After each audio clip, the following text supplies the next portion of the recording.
Hola, buenas noches. El día de hoy nuestro grupo está conformado por Jessica Quevedo, Santiago Barón, Luna Velázquez, Santiago González y mi persona, Francesca Ariza.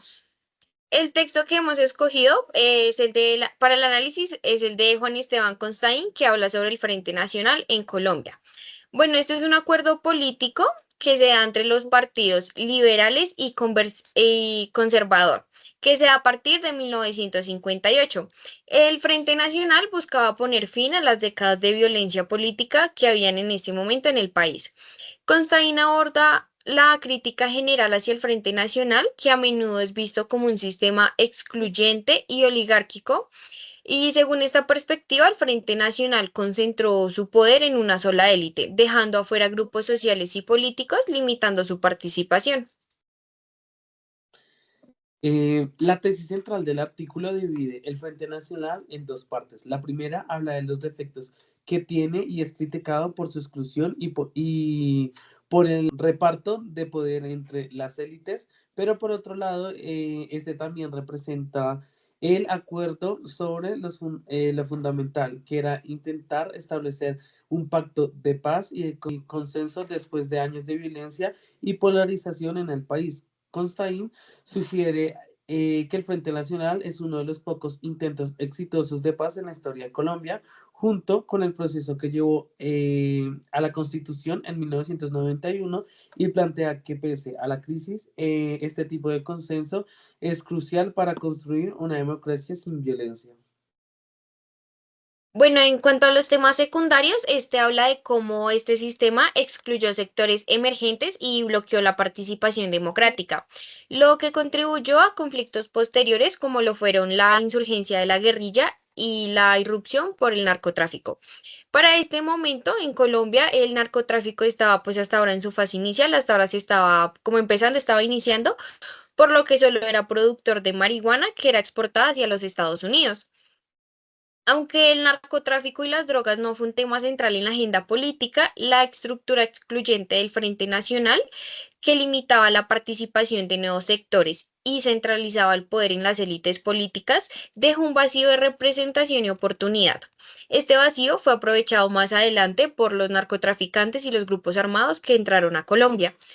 Sin embargo, el autor sugiere que el Frente Nacional formó parte de un esfuerzo más amplio para destruir la violencia, y este fue un esfuerzo que culminó con la Constitución de 1991. Bueno, la próxima pregunta que teníamos era problematizar los planteamientos hechos por el autor en el artículo seleccionado, usando el concepto del poder de Moisés Naim y el de la globalización de Jeffrey Sachs, y los de la guerra y la globalización de Hugo Facio como marco de interpretación. Naim plantea que el poder contemporáneo es más difícil de mantener y menos efectivo, ya que se disluye y se fragmenta en manos de nuevos actores que no tienen la misma fuerza ni estabilidad que antes. Digamos que esta visión contrasta con la estructura del Frente Nacional, donde el poder está monopolizado por dos partidos y se mantenía sin permitir la entrada a otras fuerzas.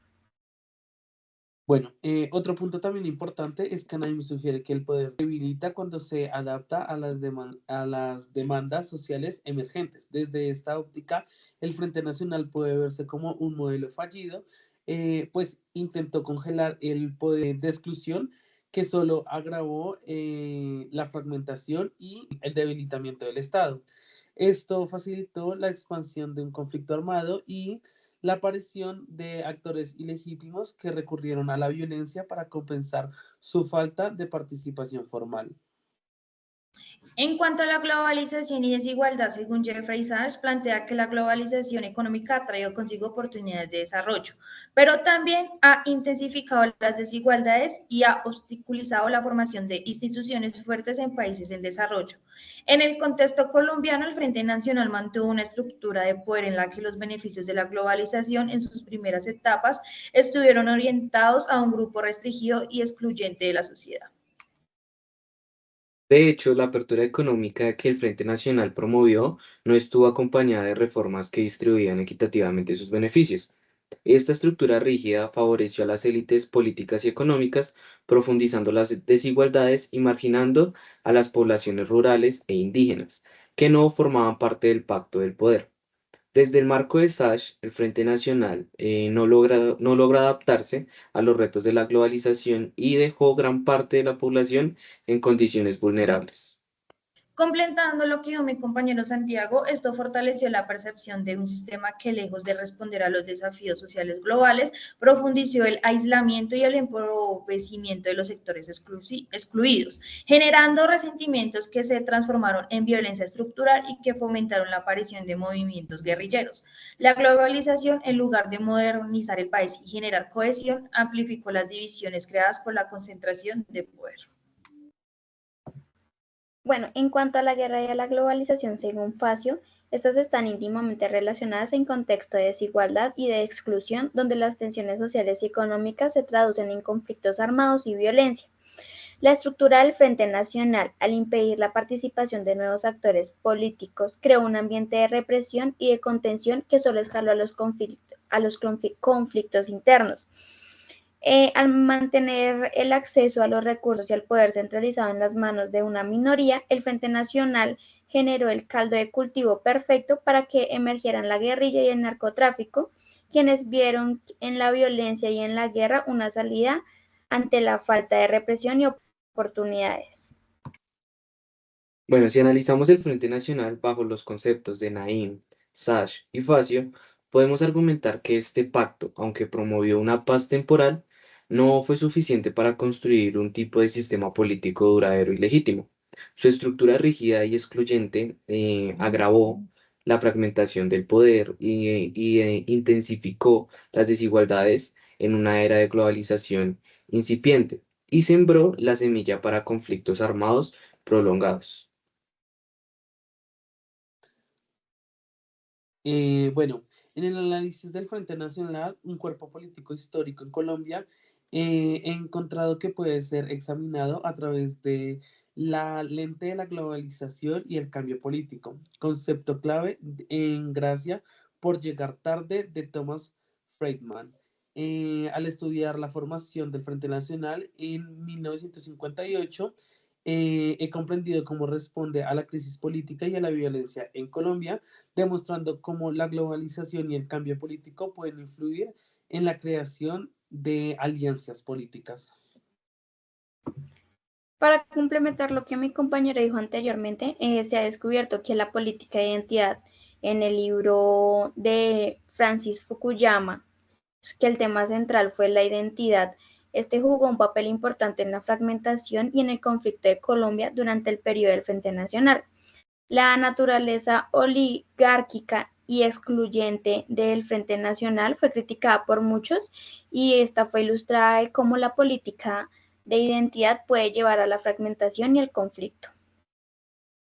Bueno, otro punto importante que podemos tocar es el de examinar el cambio político y social que experimentó Colombia, principalmente en la década de 1950, que llevó a la formación del Frente Nacional.